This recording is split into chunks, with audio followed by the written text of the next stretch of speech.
Hey guys, it's Mark Holthe here, back with a brand new look for my Canadian live Q&A right here on the Canadian Immigration Institute YouTube channel. Today is going to be all about you guys. There's no big major announcements, at least not until we see if there's a draw in about 5 minutes. Welcome everybody. If you want your question answered about Canadian immigration, this is the place that you come. So join me in a couple seconds, and then we'll give big shout outs to the people that are tuning in.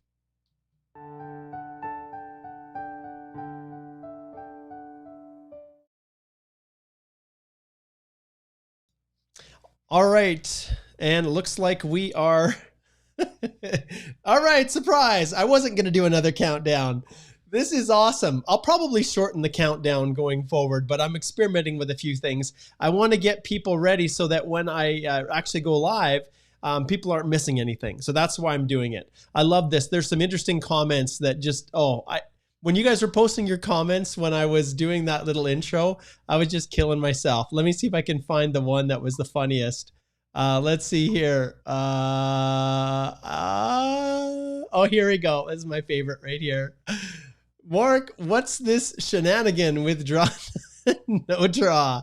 That's hilarious. You know, understand that it's still possible that the draw happens. It really is. You just have to be patient, and there could very well be a draw. We'll see, but shenanigan or no shenanigan, I don't know. All right, let's pull over here. Welcome, as always, you guys, to the Canadian live Q&A. I'm the host, Mark Holthe. I'm a Canadian immigration lawyer, and this is the thing that I look forward to the most, I think. If of all the things that I do, this is probably the one that I look forward to the most. So let's give a shout out to all the people that are tuning in here. We've got Ralph. Can probably expand this a little bit, make it a little bit easier to see. There's Ralph. Hello, my friend up in Edmonton. Great to have you. We've got Atif from Yemen. Excellent. And hey, Ralph liked the countdown timer. At least Ralph did. I don't know if you guys did, but that's okay. And then Igor celebrating here with me that the countdown timer actually worked. Woo! Awesome. And Ravi seems like he likes it as well. That's cool. Let's see who else we have here. We'll get to your questions in just a little bit. Bar, you bet. If God allows it to come to Canada, you will come and hug you. Okay. All right. Well, we'll roll with that. Make sure you always post where you're listening from. I really like to highlight all of the places all over the world that you guys are tuning in with. So make sure that you always do that. Okay, let's see here. We've got a bunch of questions that have been piling in, which is great. Oh, I'm in. Big shout out to Periscope. Amin is watching on Twitter, the Twitter feed.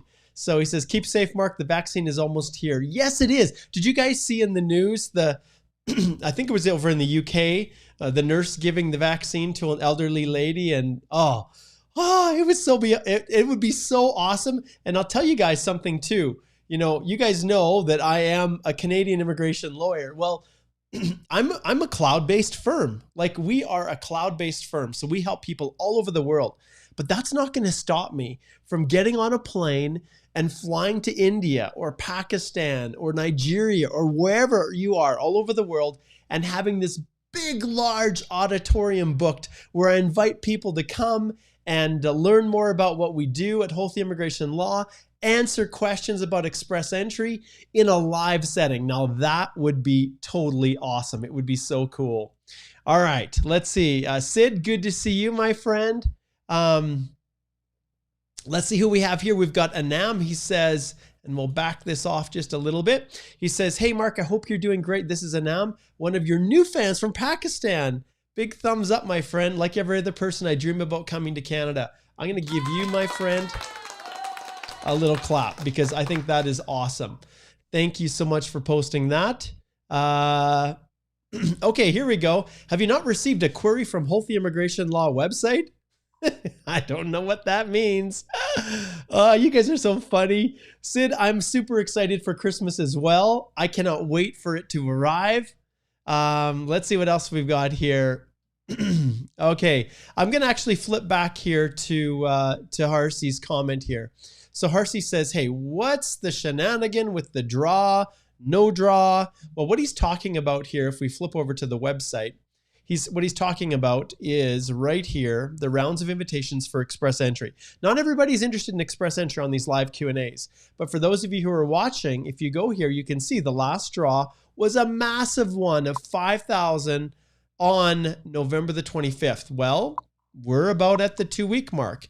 Now you can see here, the round of invitations occurred at 1:04:56 UTC, and excuse me, it could very well happen that right during this draw, that this page, if I refresh it, that there's a brand new draw that's released. But at this stage, as we look here, still November the 25th. So let's stay tuned. We'll come back to this and we'll see if indeed the draw happens while we're doing our live Q&A. So we'll watch out for that. All right, so we've got, let's see here, any other comments from people that are tuning in? Let's see here. Rajan, I'm doing awesome, my friend. Thank you for asking. We've got Vishal over in Mumbai, and I don't put comments in there that are just, the only reason I don't choose comments is what I'm trying to say, just because people are saying nice things about me. I'm trying to get it all, I'm trying to be even with this. Okay, Sesh here, we've got the flag going. That's awesome. Hello to you. Let's see, we've got Anand, we'll give you a shout out. Okay, I love this. Andrew says, how do you ask questions so he answers? Well, Andrew, the question that you ask must be something of general importance to everyone in the group. If you ask something that's really specific about you, like, how do I immigrate to Canada? I will ring that bell, which basically indicates that that's really a legal question. And legal questions, I will direct you right back here to my firm website. I will tell you to go and click on this book a consult. And that's where we can connect for a 25-minute consult and I can answer all of your questions. Remember, it's not just me and my firm. Alicia is joining me. And Alicia, well, she is joining me. Shortly after this live Q&A is over, we're going to do a podcast episode, Alicia and I, on spousal sponsorship. And I'm really excited to have her join me. It's going to be released on the Canadian Immigration Podcast. And those of you who are unfamiliar with this other offering that I have, let's see if we can pull it up. It's pretty simple. Canadian Immigration Podcast. And this site right here is where I release podcast episodes. You can catch it on Stitcher. You can catch it on iTunes. If you go to the website, once again, you can book a consult here with each of us. I want to show you a couple other things on this site.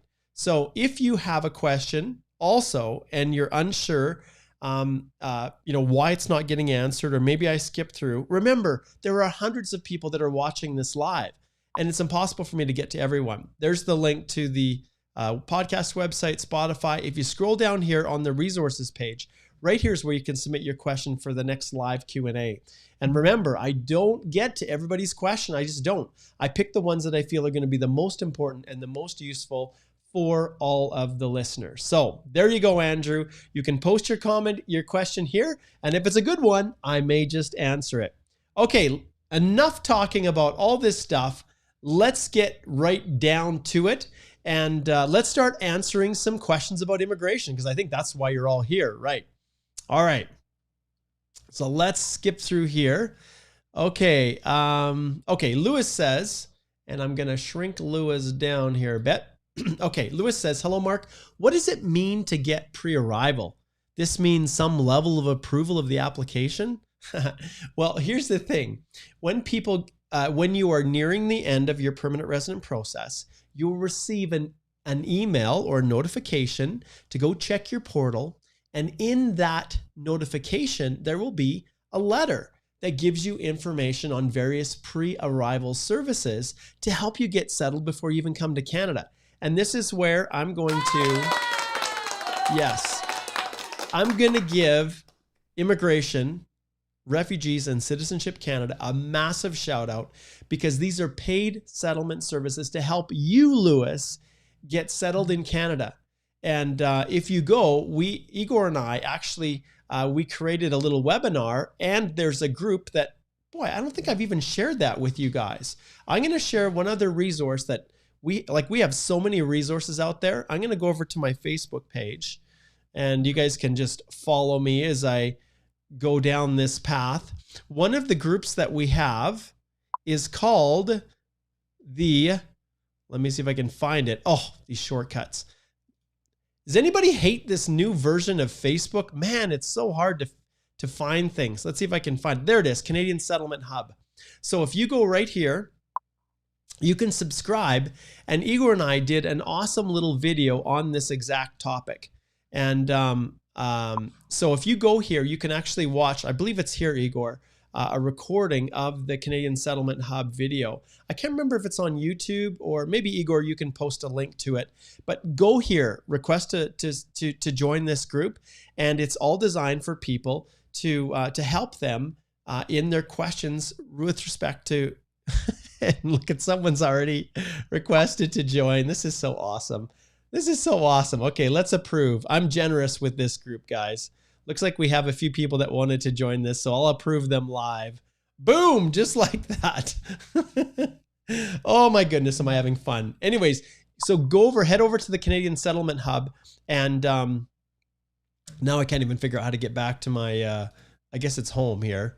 There it is. Yeah, so come here and check it out. That will help you to get additional information on the settlement process.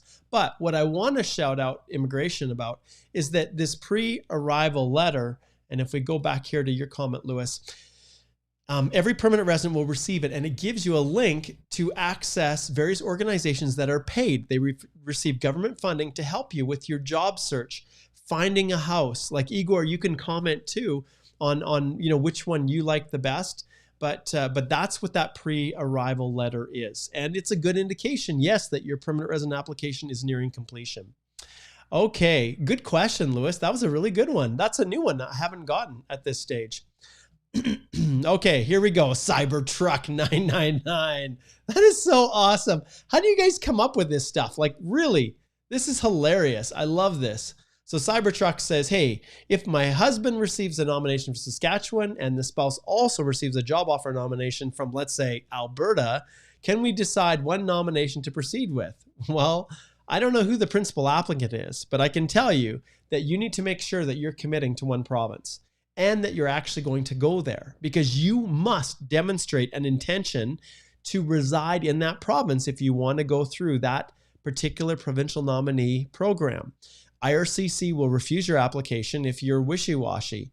Ultimately, remember, if you get a notification of interest from one province and you're starting down the path with another, ultimately, when it comes to the PNPs, you need to choose which one you're going to follow. And obviously, I never cancel anything until I have the ability to, confirm that I'm going to get permanent residence, or that entity forces me, that provincial nominee forces me to decline. So for example, those who receive notifications of interest from the province of Ontario, and then shortly after received your ITA because the CRS score dropped down, well, if you accept that ITA, well, even before you accept it, sometimes what happens is your profile, if you've submitted your EAPR, your profile will no longer be accessible to that province, and they'll say, hey, do you really want to continue forward with Ontario? And you'll get an email notification saying, we can't access your profile anymore, which means that you either have been nominated by, have received an invitation to apply, or you've got something else going on. So let us know what you want to do. And at that stage, you have to make a decision. You have to choose whether you're going to proceed with the ITA or whether you're going to decline that ITA and continue forward with the province. And there's a whole bunch of reasons why you choose one over the other. Okay, Vishal says, hey, can you talk about the startup visa PR and work permit timelines these days? We're applying with Angel Letter of Support. Everything is going so slow with this. In fact, there's a class action lawsuit that is being resolved largely as a result of problems with the startup visa program. And so you have to understand that with this, it's a very, very low priority for immigration.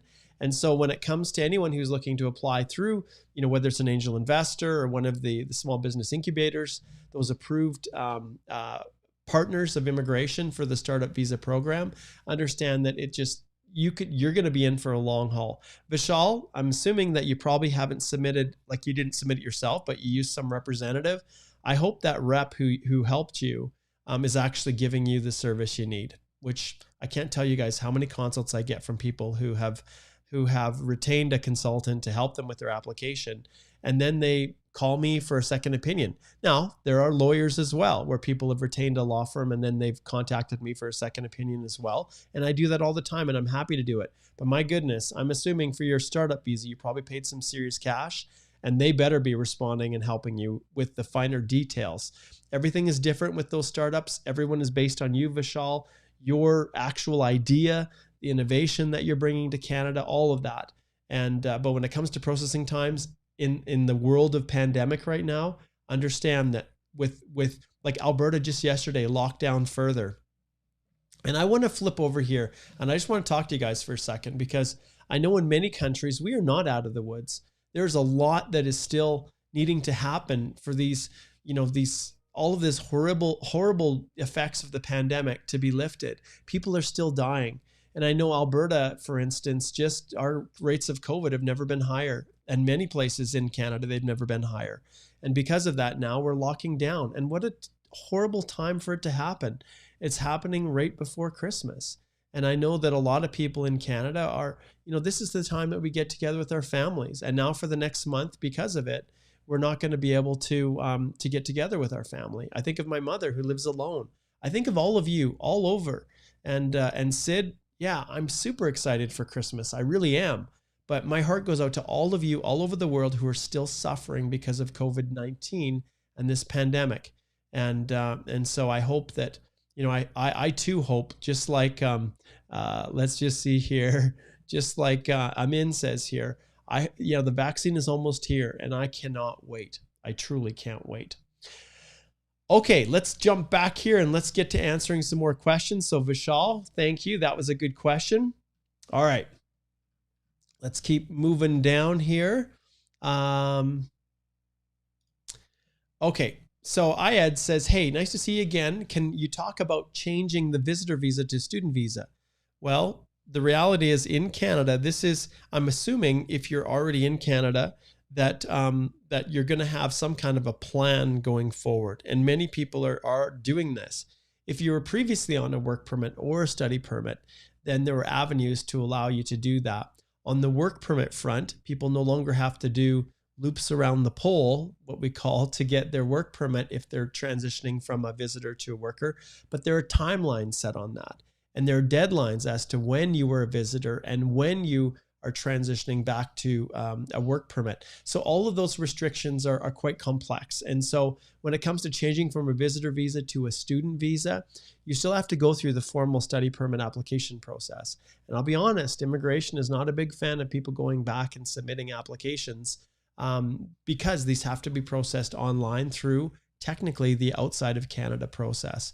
And this question, I'm actually a little reluctant to answer this one, Ayad, just for the simple reason that tomorrow things could change. And then someone could watch the YouTube video today and realize that, that policy that allows people who are in visitor status to adjust their status from within Canada is no longer in place. So I think your question is super, super specific, actually.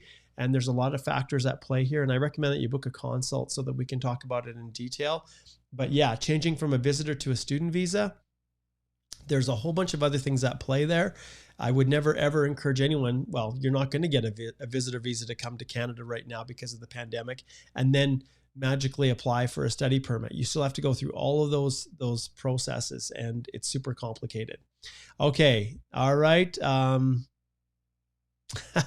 Okay. Rashab says, hey, if I book a 25-minute consult, will I get a chance to have my knock identified and reference letter drafted by you? Please answer. Hell no, my friend. I am most definitely not going to draft your reference letter. That is a unbelievable conflict of interest.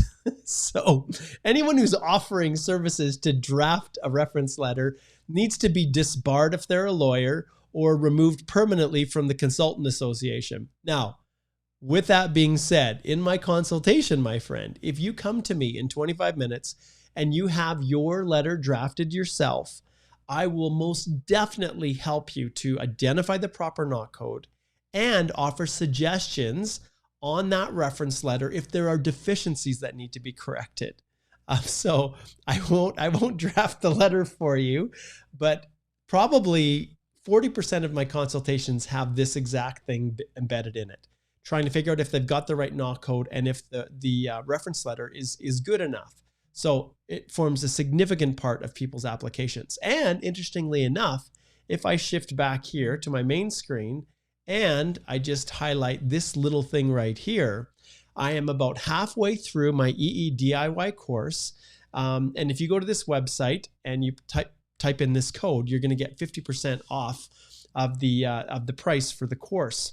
Now, I am in the process right now of actually revamping that course. And what I need from people is individuals who are willing to connect with me and allow me to use certain aspects of their EAPR to create the final portion of the course.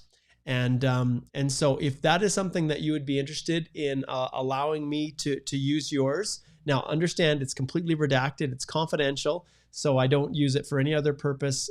Like no one would even know that it is yours that I'm using, but I am looking for people that would be interested in doing a little horse trading because that's an important part of the course, is to actually have a real life section that can be viewed. And anyway, so let me know. Just send me a message if you're interested in that. So you're a person who's just got your ITA and you haven't done anything else with it yet. Reach out to me and we can talk about how I can represent you and help you. And then in exchange, your portal can be used as one of the templates for my second portion of my EAPI course. So let me know. That would be awesome. Okay, let's see what we got going here as we continue to zoom through. Okay, let's see. Okay. There's quite a few comments, actually, and I've been jumping around a little bit. Harsi, bonjour to you as well. I am doing bien. Yes, I am. Okay, let's see here. Here's a question. He says, my question pertains, and this is Mughis says, my question pertains to candidates whose one or more IELTS part is exempted due to some disability.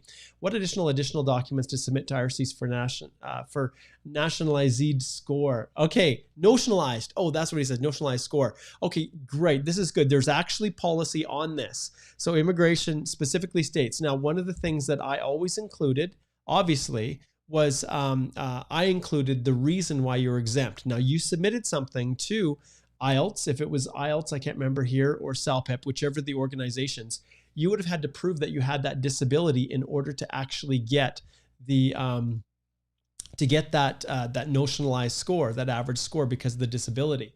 So you need to include that for sure. And and I actually, and you know who you are, one of my good clients that's watching all the time, went through that same process.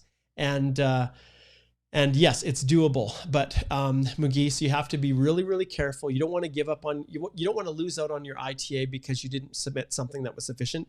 This is really, really one of these situations. And if you fall into this, I recommend that you book a consult and I can show you exactly what you need to do. But because it is so rare, and it just mostly relates specifically to you and very few people, I'm not going to take any more time during this live to talk about it, because I could do a whole video on it. And in fact, maybe that's what I should do, is a video on that specific topic. So great question.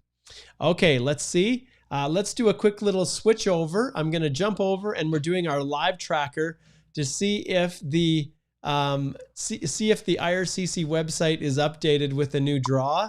As I refresh this page and I scroll down, nope, still the 25th. All right, so we know we're still waiting for the draw.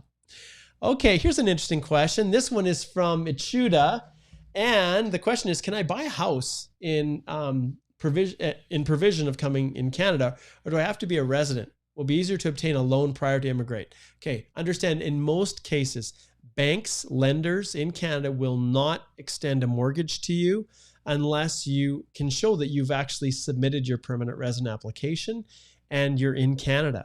And so it's going to be, I'm sure that there's some, if you put down a big enough collateral, like you put down, $500,000 on a $1 million home, I'm sure banks may consider extending you that mortgage because of the equity that's in your home.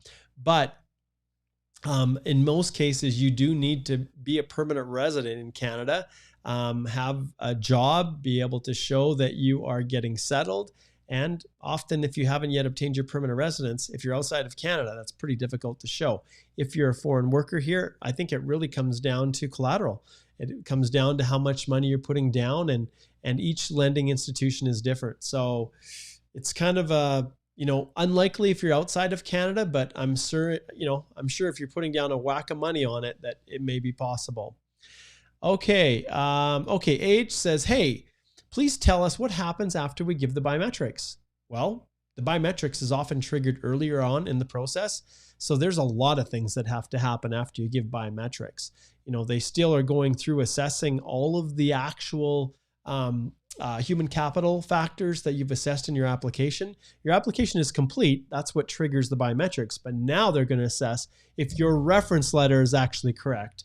All right. Or if all the other documents that you have fully meet and establish what you were granted points for under the eligibility of the Federal Skilled Worker Program or the Canadian Experience Class or the Federal Skilled Trade Program, and that you continue to meet those point threshold for the comprehensive ranking system. Okay. All right. So Rishi says here, while submitting the EE application, should one exclude a period of leave of absence from work history if that is at the tail end of the work experience? Well, obviously you need to show, if you're claiming work history, you need to actually be working. And, you haven't indicated here if it's paid or unpaid. I have to assume that the leave that you took is unpaid. So I don't include that as work history. If you put it in your work history, it's going to give you credit for it, and credit that's probably not entitled. Now, obviously, Rishi, I don't know your whole situation, but I often do limit it to the period of time when my work actually ended with that company, especially if it's on the tail end. And then what do? Well, like I do with every single type of application, and I'm going to lean in here. I'm leaning in. Letters of explanation cure all ills. Now, all deficiencies, or may help to cure them. And that's basically my motto. So when in doubt, a letter of explanation helps. All right. Good question. Thank you, my friend. Okay, let's zip on down here. We've got a good group of people that are watching now. Okay, H says, hey, why does IRCC ask us for the declaration background form? Well, if they're asking in the context of an express entry application, then you need to be concerned, because they're looking for something that they have concerns about. And if you indicate two different things, one in your background and one in the EAPR, well, it's entirely possible that they may be fishing for something, and they don't ask for that unless there's a problem. Usually they see some inconsistency, and that, when you see that, then I recommend that you go right over here and you go right to this spot and you scroll down here and you click book a 25-minute consult with Mark so that we can talk about this. All right. And you can see the times that are available, and you can book accordingly. And I'm filling up quite a bit. I do fill up pretty quick. And so you have to make sure that, that you realize there's quite a demand to get consultations with me. But in no less experience, you've got Alicia here who can help, and Susan. Both of them have been practicing years as immigration lawyers, just like me, and are awesome. They're so good. And in many respects, they're even better than I am. So that's the secret to my success, guys. It truly is. The secret to my success is hiring people that are smarter than I am, that help to build this firm and make it just awesome. And actually, I want to jump over back to my website, and I want to show you guys something on the site. If you go, we have a blog. And today, like I said, I will be having Alicia join me on my Canadian Immigration podcast. We'll try to get the episode released as soon as possible, but we're going to record it today, and it's all about the difference between filing a spousal inside versus outside of Canada. And Alicia wrote this blog. It's awesome. We just released it yesterday. And like I said, we're going to do, so if you click on this link, you'll see there's other blog posts as well. But this is a great, great blog that kind of breaks down the pros and cons of in Canada versus outside. And those of you who are, looking to sponsor a spouse, this is a wonderful, wonderful tool. So big shout out to Alicia for doing that. And that's just one more indication of how awesome she is. So yeah, my friend, you had better be concerned because that is an issue when you get those. All right, let's keep cruising on here.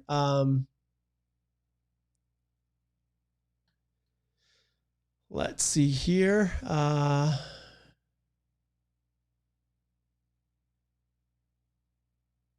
Okay, this is perfect. I love this.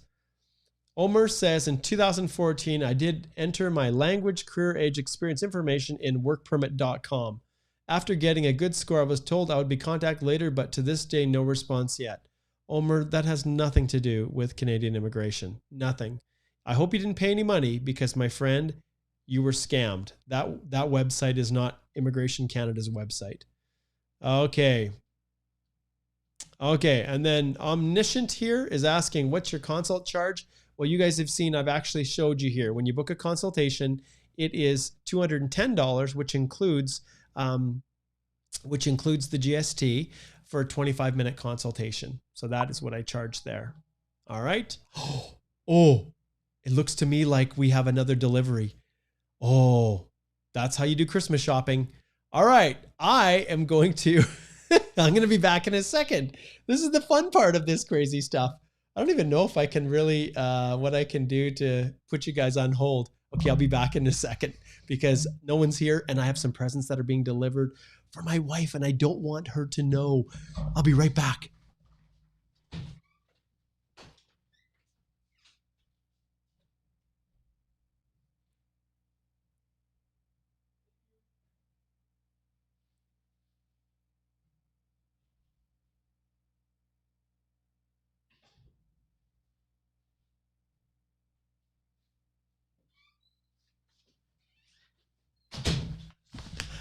Yes, score.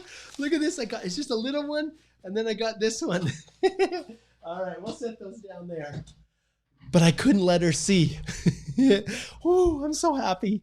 I was excited that these were going to come in time for Christmas. Yes. All right. Sorry about that little talk about complete unprofessionalism, right? Well, what do you do? What do you do when you're at home? It's in the midst of a pandemic and, what do you do other than that? So my apologies. All right. Now you're going to see this is real, guys. This is the real world.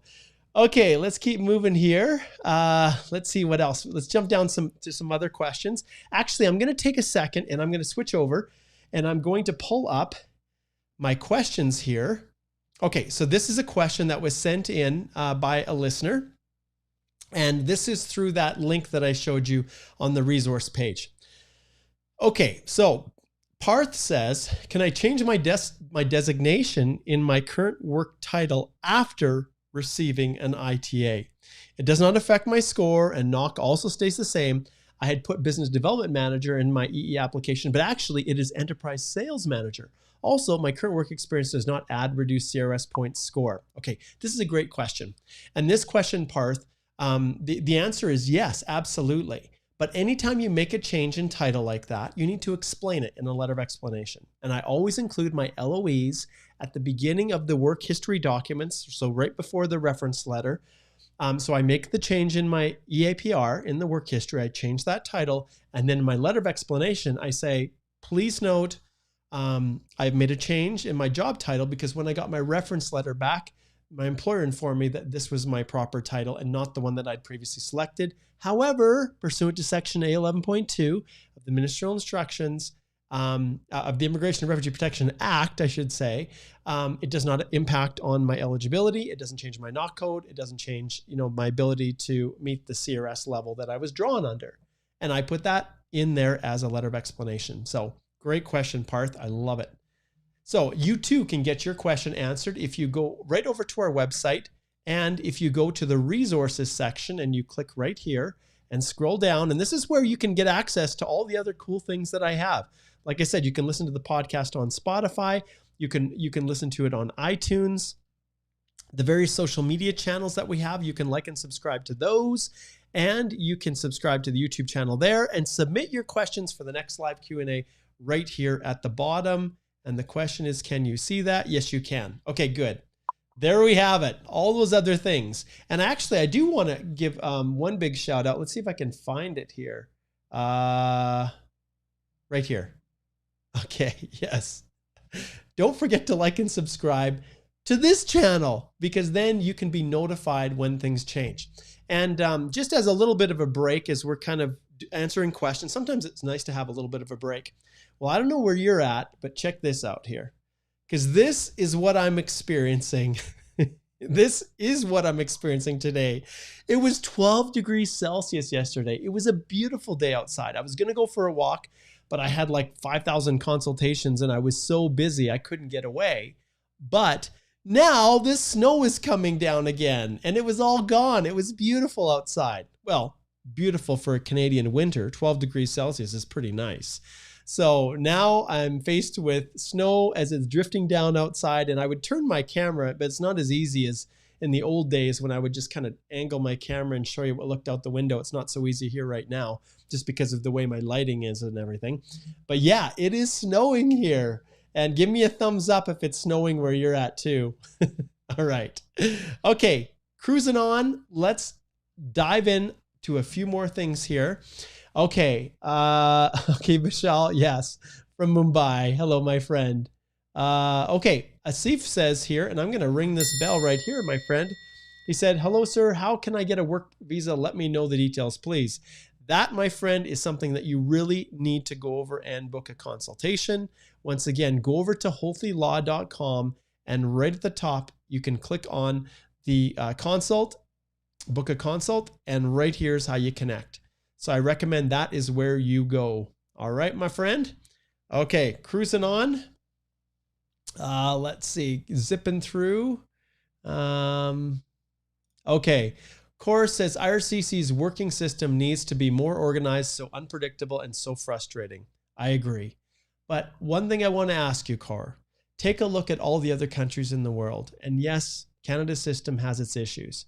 Where in the world are you ever going to find a country that is so open for business, that is so open to immigrants than Canada? There may be another country, but I would wager Canada is number one as far as a destination for people who are looking to immigrate and to have a fair shake at doing it. Even our express entry system, where you can actually immigrate directly, it definitely has its issues. And understand many of them have been exacerbated because of the pandemic. But I'm going to defend my country here, and it may be unorganized, it may be unpredictable, but my goodness, it is an awesome, awesome opportunity for immigrants to come to Canada, where many other countries you're treated like dirt. You're used as basically slave labor. You have no pathways to permanent residence. And in many countries, you just can go on endlessly without an ability to ever regularize your status to that of a permanent resident with all the rights and privileges of a Canadian citizen, except the right to vote. And on that note, I'll take it one step further. Where in the world, after 3 years of being in Canada as a permanent resident, can you then apply to be a citizen of that country? So there's my shouts out for Canada, and I'm so proud of it. I understand where you're coming from, Core. Many people have really suffered, and I don't minimize that in any way. But if you look all over the world, that suffering it's global.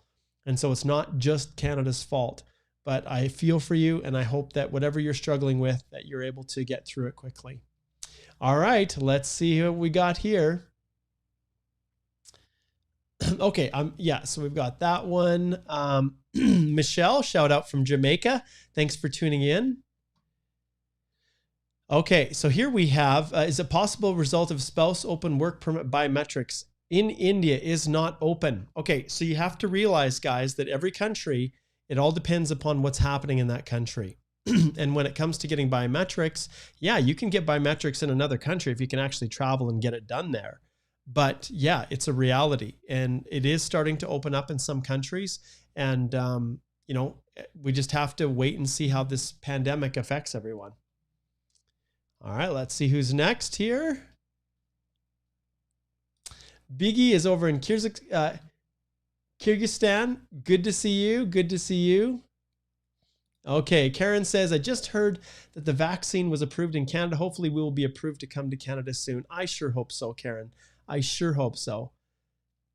Okay, and Imrul says, no draw today. Well, there's a good segue, guys. Let's slide over here. Let's take a look and see if there's been any changes. And I'm going to refresh my page. And nope, still sitting November 25th. Unless maybe I've overlooked something, but the refreshment says not yet. Okay. Oh, Ralph. He says, Ralph from Germany, immigrated to Canada. Thanks from Mark and his team. You bet, Ralph. You're a brother to me, my friend. You're like a brother. And there's Callum. Big shout out to Callum. How you doing, buddy? Callum's back in the queue. He is waiting for his PR like so many of you guys. Okay, we've got Itchuda. Itchuda is in Belgium. That's great. It's been a while since we had someone from Belgium. Okay. Okay. Now this is another one. I'll give a shout out to Anam and then I'll just hit that button. So this is what you have to realize. 6:45. Should I submit my profile now? All those questions really are specific to you, my friend, and they're not kind of general importance. But let's try to answer your question in a way that helps other people. So understand that if you are at a score of 645, and I'm assuming this is because you have a provincial nomination. I can't see how else you could get 645 points. There's no way you're going to get, well, I guess I'm trying to think how you would get that high of a score. Even with the French, you're getting an extra 50 points for French, but you would still have to be in the 500s. I'm assuming, Anam, that either you're wrong and you mean 465, or you mean, I think that's probably it, not 645. But the decision as to whether or not you submit a profile or not, the one thing that I look at when I'm making that decision is if you're on the border and you're just really on the cusp of whether or not immigration is going to grant you a nomination, there's two things that can happen. If the longer your profile is in the queue, the greater likelihood you're going to get drawn when, if we flip over here and we go back to this site, you'll see that there is a cutoff here. If more than the lowest candidate scores, the cutoff is based on the date and time they submitted their profile. So there's this tiebreaker rule. So in the last draw, for instance, everyone that submitted their application after October the 15th, 2020 at 8:50 UTC did not receive an ITA, even though they were at 469. So by having your profile in the pool for longer, you increase your likelihood or chance of being able to get that nomination if it falls right on your point threshold. And so I look at that as a factor. Also, if you're just under where the ITAs are landing, then it's possible the Ontario Immigrant Nominee Program may pull you out, because they tend to pull people that are in the very, very top category, just under the level that is being drawn. So if your score is 465, then yeah, I would submit it. There's no reason not to do it. Okay. Right. Now we'll keep on moving on here.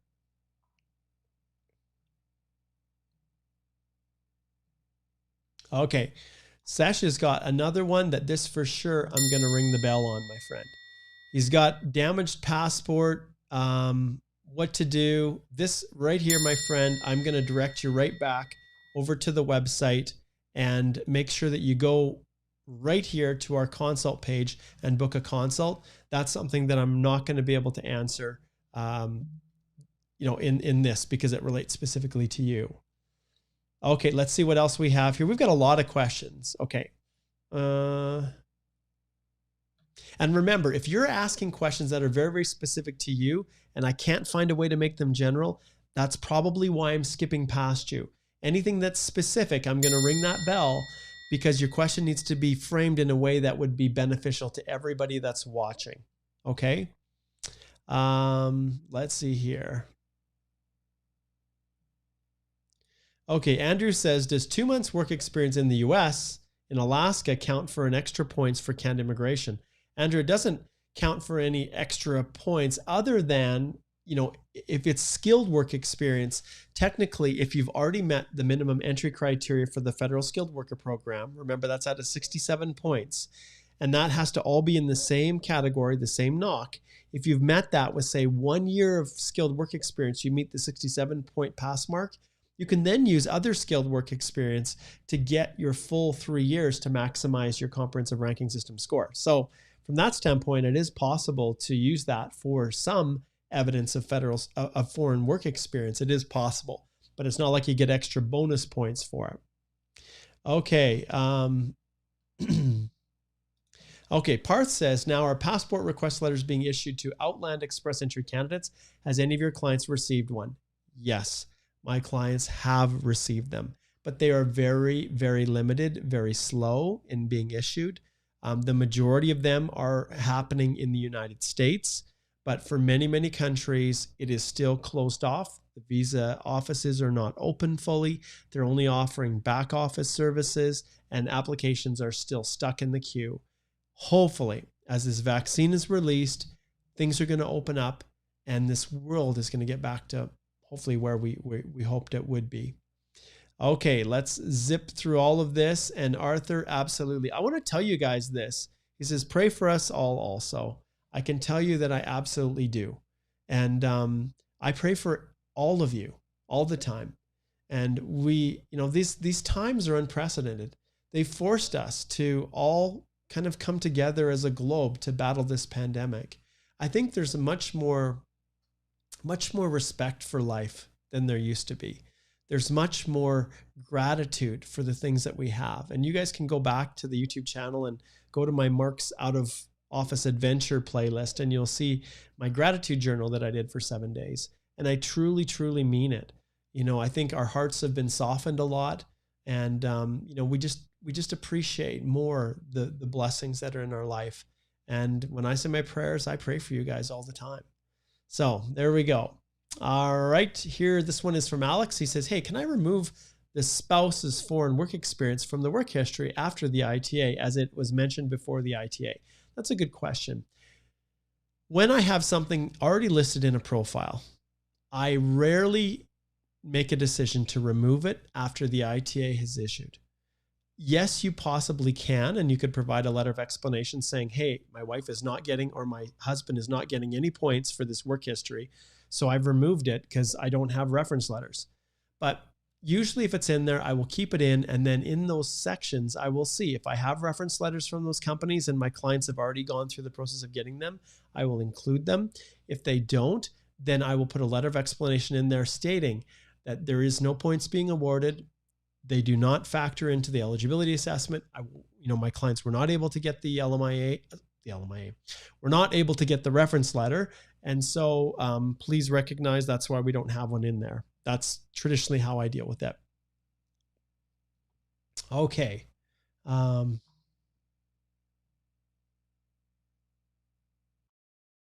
Okay, H, this is another one. Will a government worker take more time in processing his PSR application? Can he be rejected for PR based on his job?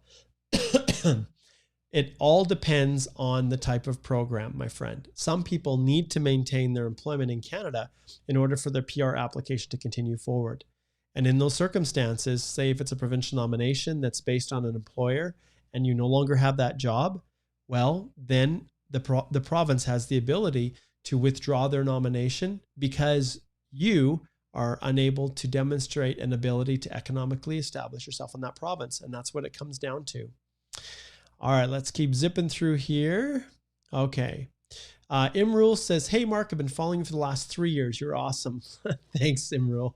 I appreciate that. I'm waiting with 471. Wish me luck, but I'm getting nervous as there is no draw yet.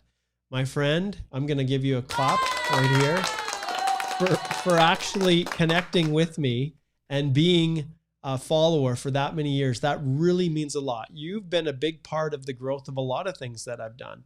And if we go back to the website and we flip back over here to Facebook, some of you, I showed the settlement group, but I have a number of different Facebooks. I've got one for study permits, but Express Entry Law, that group is one that I'm more proud of than any other.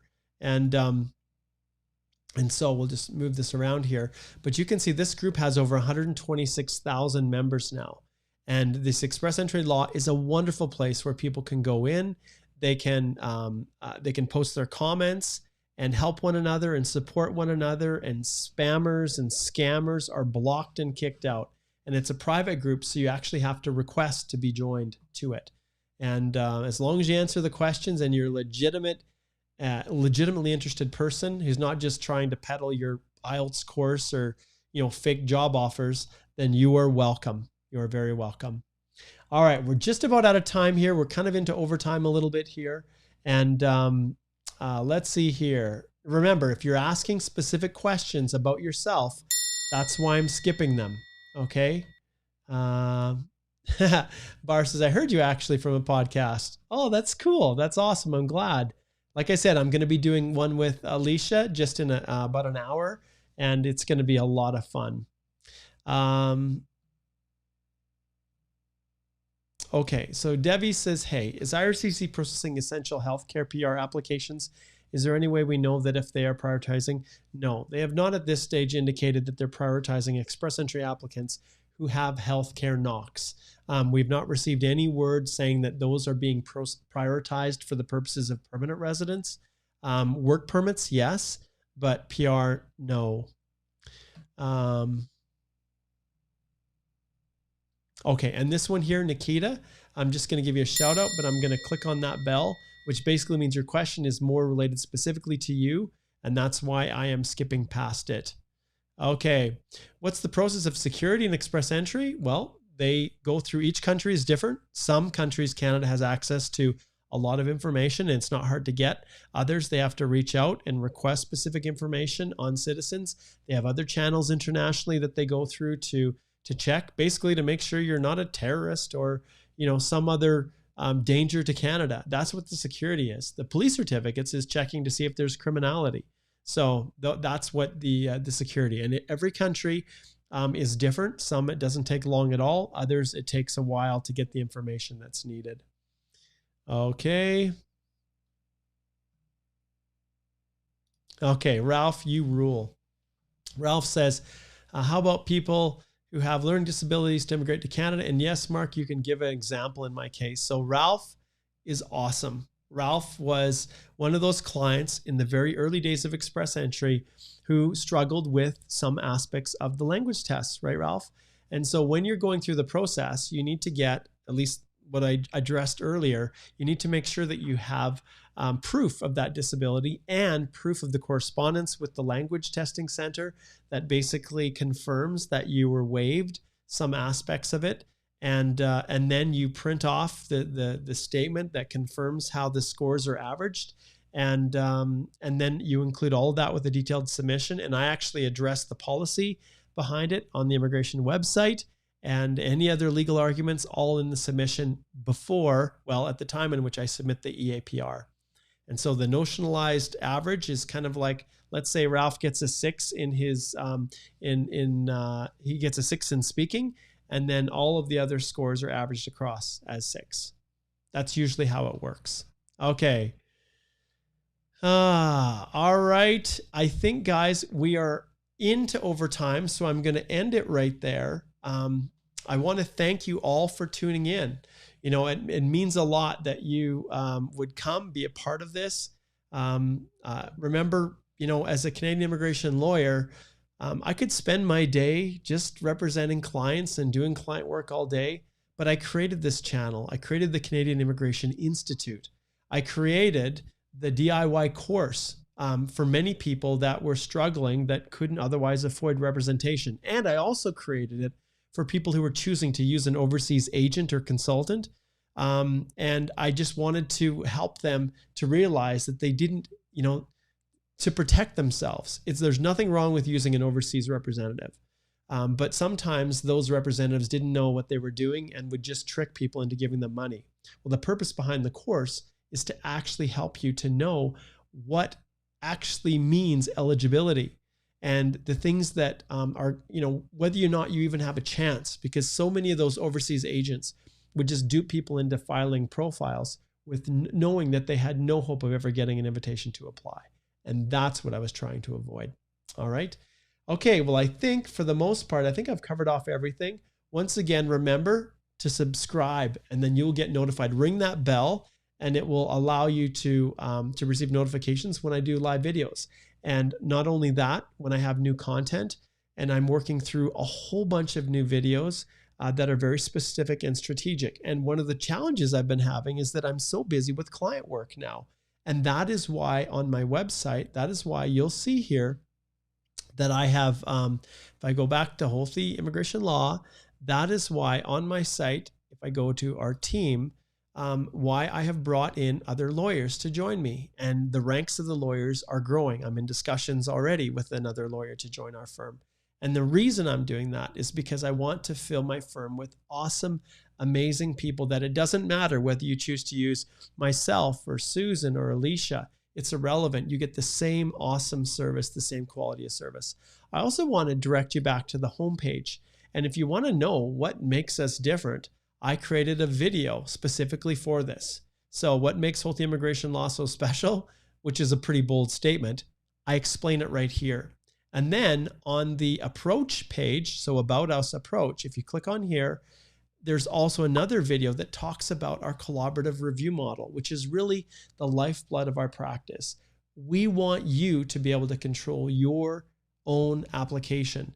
But we also know that you DIYers at heart out there are individuals that could use or would want just a little bit of help from the lawyer, an immigration lawyer that you can trust, to make sure you're on the right track and that things have been completed properly by you. And then we share in the difference. I don't need a paralegal, so I have the ability